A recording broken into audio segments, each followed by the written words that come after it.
Greetings, it's Ian from RTO here. Welcome to another Battle Royale. Today we have got Sean Ryan and Pulsar going head to head. So we've got from Sean Ryan we have got Robert Wyatt's Rock Bottom, and from Pulsar we have got the Beatles and the album Revolver. Out of the blocks first, and the home tie goes to Robert Wyatt, born in 1945, and he's now a retired musician. Founding member, of course, of Soft Machine and Matching Mole. Was a good drummer, but a tragic accident in 1973 left him with a disability, which led him to abandon his band work. So he went and explored other instruments and began a 40-year solo career. So the album that Robert Wyatt that Sean chose was Rock Bottom. Now this was his second solo album and his first after his accident. Was produced by fellow drummer from a band called Pink Floyd, so we know who it was, and he got other musicians to come and help him, including Ivor Cutler, Hugh Hopper, Richard Sinclair, Laurie Aaron, Mike Oldfield and Fred Frith to record it. Robert Wyatt does vocals and keyboards, and he plays Delphina's Wineglass and Delphina's Tray and Small Battery. I don't know where the battery comes from, but Mike Oldfield plays on one of the tracks. Gary Window also plays on here, so there's lots of good people on here that helped Robert with this album. So the first track is called See Long. This is a very interesting track. Now this is a track you don't play to someone that's never heard Robert Wyatt, because it's just an acquired taste. You've got to be really into that scene to really appreciate it. I like this track. It's got some lovely piano on it, some great vocals, quite an interesting track. The second track is called A Last Straw. It's got some nice interesting tones on this. I think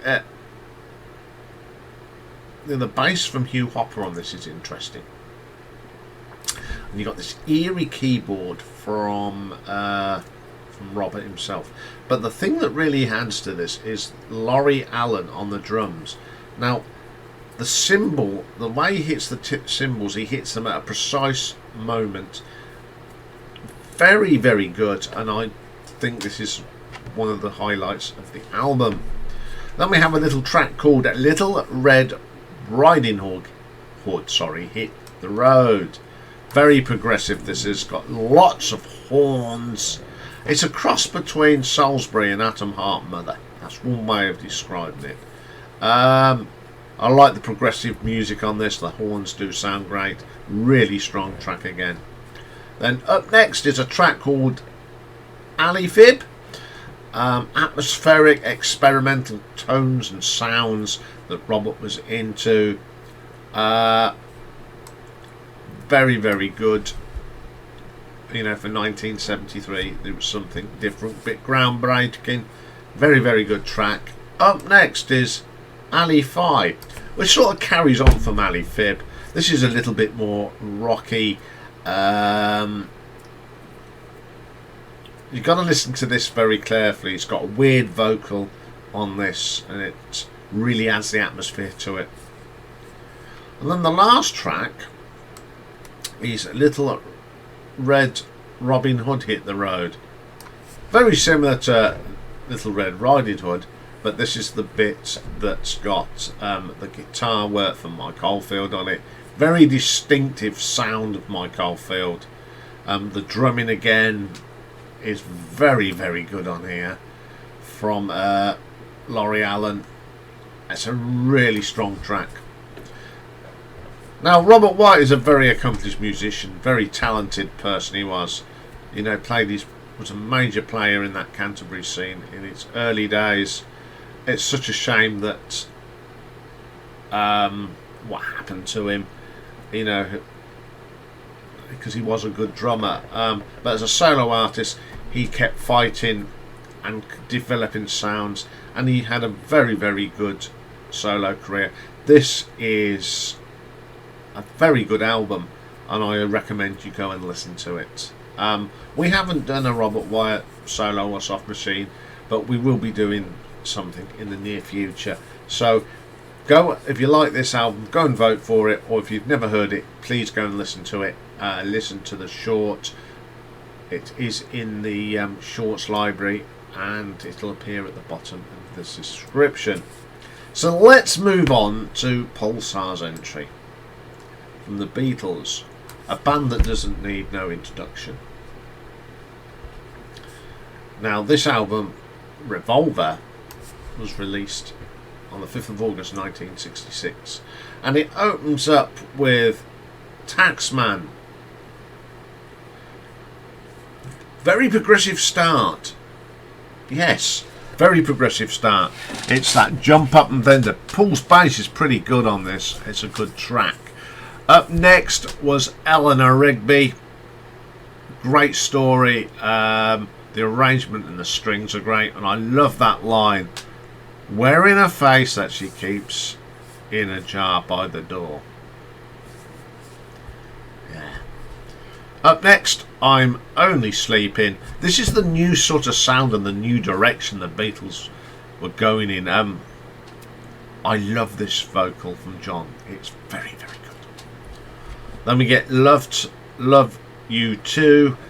Yeah, it's the one with the sitar on it. George was really into that sort of thing, wasn't he? It's an acquired taste. That's all I'll say about that. Up next, we have the wonderful Here, There and Everywhere. Such a lovely tune.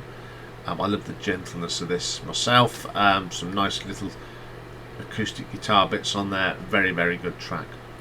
And then we have Yellow Submarine, sang by Ringo, of course. Very catchy. They made it into a film eventually, didn't they? Yep. That's all you can say about that one, really. Up next is She Said, She Said. Again, it was more experimenting Beatles. The guitar work from George is pretty good in this. I do like it. Up next, side 2, Good Day Sunshine, a great opening track to side 2. The harmonies, the brightness of the track, and the uplifting to it. Very catchy tune, very, very good song. And then that goes straight into And Your Bird Can Sing, which is a great guitar track from George. I like his guitar work on that one. Then we go into one of them sort of melodic melodies for No One, absolute belter track that one is.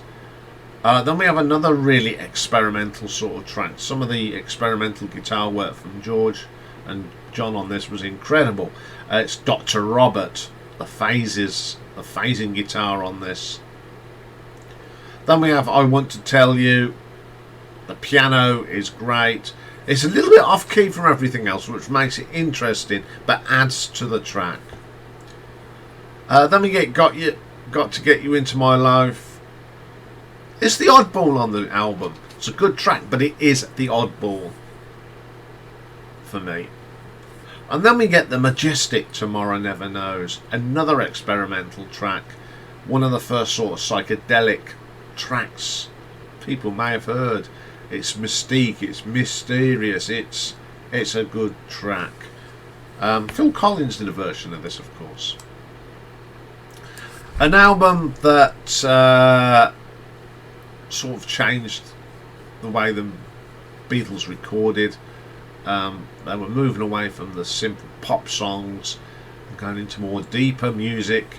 It's just I think it's one of a ground-breaking album.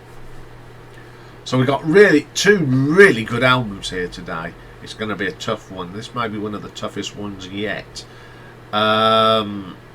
So how do you vote for it? Well, there's only two places you can vote, and that is in the community vote, which will be round about 2 o'clock. It goes up on the community page, or you can vote in tonight's live stream. The shorts are in the description below. Also, they appear at the end of this video. So good luck to both Sean and Pulsar on this one. I'll be back a bit later. We've got Pick and Mix, and it's in the camera's view, and we're going to look at Freddie Mercury, the tribute concert, because on November the 24th is the anniversary of the passing of the legend that was Freddie Mercury. So join me for that. Bye for now.